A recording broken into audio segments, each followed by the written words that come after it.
Libra. This is a Libra Sun, Moon, Rising, and Venus collective reading for the month of November.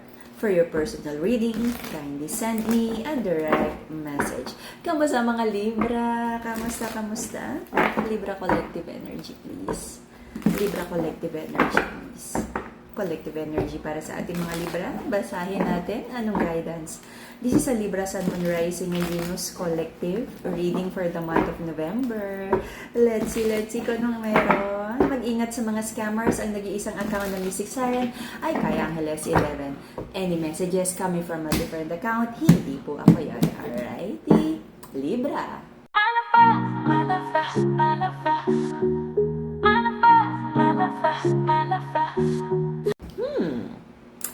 Mga sikreto sa dilim na nabunyag. Ano tong mga nabunyag na yan? Kinakaya pa ba? Okay. Nagkaroon ng disagreements because of too much burden, but it feels like walang pake ang masculine. May mga nabunyag, revelation, mga hindi magandang bagay-bagay at katotohanan, and someone doesn't feel secure about the relationship anymore. Okay? May nararamdaman ako dito mga third energy, and the reason why someone is like hoarding external validation is because of insecurities. Alam mo yun na parang yung root nung like external validation na kailangan maraming nagla-like, maraming nagko-comment, maraming kaibigan, maraming chicks na nagsasabing pogi siya. It's like the person doesn't really know his worth at kailangan niya ng external validation to prove na sabi ko na pogi pa rin ako. Alright? Sinubukang magkasundo sa relationship na to, but it feels like napakaraming triggers, no? Sa inyong dalawa na lagi na lang kayong nagkakainisan at hindi nagkakaintindihan. Away after away, away bate. Sinubukang ilaban, but parang walang positive transformation ng relationship na to. It's like away, healing, away, nag-heal ulit. Okay? Trying to heal and understand. Pero hindi kasi pwede na parang ang nangyayari dito, paulit-ulit lang yung maling gawa hanggang ma-desensitize, hanggang masanay na lang yung other person at mapagod na lang magsalita. Parang gano'n na lang yung sistema dito because someone is not willing to change and to learn. Naging very upfront ang energy ng feminine. Sabi niya, ang daming kailangang ayusan sa connection na to, but lagi na lang may promises na hindi totoo, false promises, broken promises, at mga pangarap na parang hindi naman meant na tuparin. And because of that, I feel tumahimik na yung feminine. Sabi ng feminine, parang mas okay na wag na lang.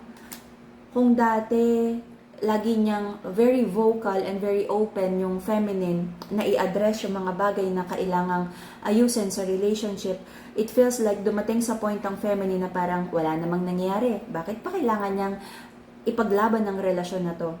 Parang hinihintayin niyo na lang pareho na ma-fall out of love kayo.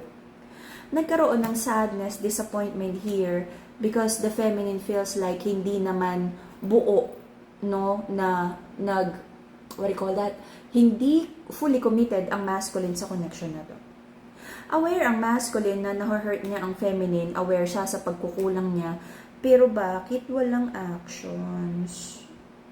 And I feel the feminine right now is still praying and very optimistic na baka naman someday, someway magbago ang masculine. Malabo pa yan sa sabaw ng pusit. Alright?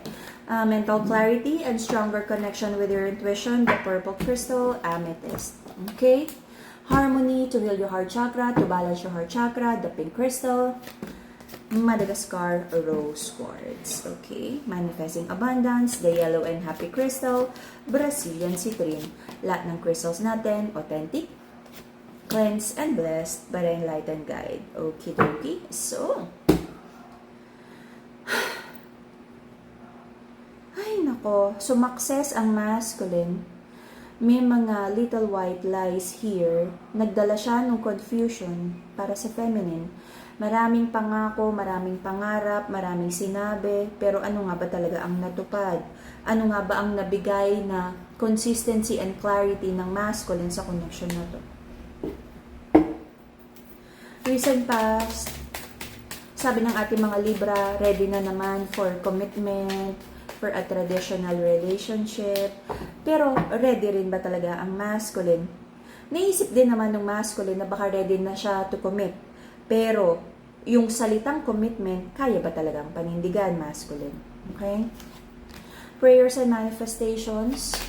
I feel the feminine here is praying na sana magkaroon ng totoong reconnection, reconciliation. But mukhang medyo wala pa rin yun. Okay? Reconnection, reconciliation, yes. Maayos. I doubt. Hindi ko nakikita dito. May nakikita pa akong like potential misunderstanding na naman because of false promises. Okay? And until the end of January, may energy of like question pa rin na itutuloy ba tong relationship na to o magwo-walk away na. Right now, sabi ng ating mga Libra, parang talagang gusto nang mag-walk away, napapagod na sa paulit-ulit na hindi magandang energy ng relationship na to. Sabi ng mga Libra, you feel so unloved at unrequited, hindi nasusuklian ang iyong pag-ibig.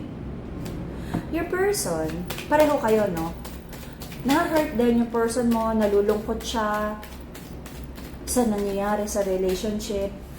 Your person, Libra, wants a new beginning, lalo na kung may batang involved, at gusto niyang i-rebuild ang connection na to.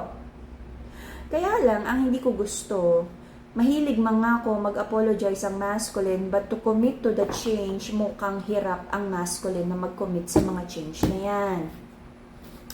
Yung feminine naman, dahil love niya yung masculine, umaasa, asado siopaw. Okay?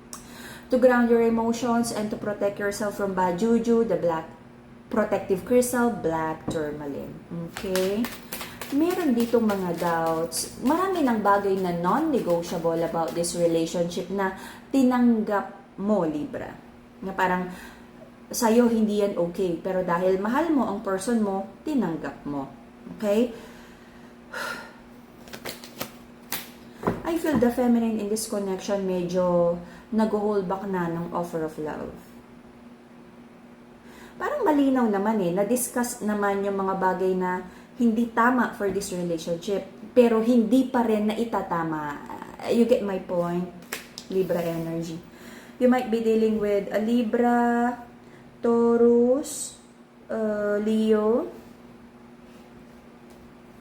Yun. So, until the end of January, I feel, Libra, you'll do what's best for you. If etong taon na to ay hindi mo pa totally makat off sa buhay mo, ibibigay mo lang yung tamang distansya at tamang boundaries na kung talagang kailangan mo ng space away from this person. Okay? The feminine in this connection, parang sabi niya, sige, focus na lang siya sa productivity niya, i-rebuild ang buhay niya. Kung may batang involved, focus na lang siya sa mga bata. May dalawang feminine involved dito. For some of you, this is a same-sex connection. You'll try to make things work out.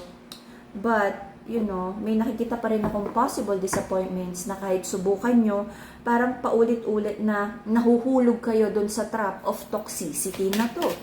Bakit? Na parang kala mo okay na, magulat ka, bukas makalawa, ayan na naman. Okay? So, it feels like, ikikip nyong dalawa yung distansya, hindi masyadong, you would manage your expectations na anytime pwede na naman kayong magtampuhan. Wala akong nakikitang permanent breakup or separation, but patuloy ang pakiramdaman. Okay? Tama ba? Itutuloy ba? Mapagkakatiwalaan na ba? Wala akong nakikitang solid plans para sa inyong dalawa. Because it feels like pareho kayong nasa probationary na like until the first quarter, pag hindi nag-work out, baka maghiwalay na o mag-file na ng divorce or whatever. Okay? Yun. So, for now, wala pa akong makitang magandang balita para sa'yo, Libra, but hopefully, makagawa ng best decision for you. Tanggalin, number 1, ang mga third energy. Pangalawa, mag-usap.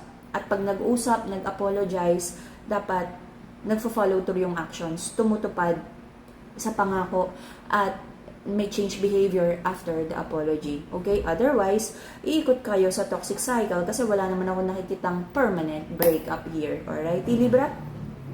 And that would be the Libra reading for the month of November. See you again in a few days for your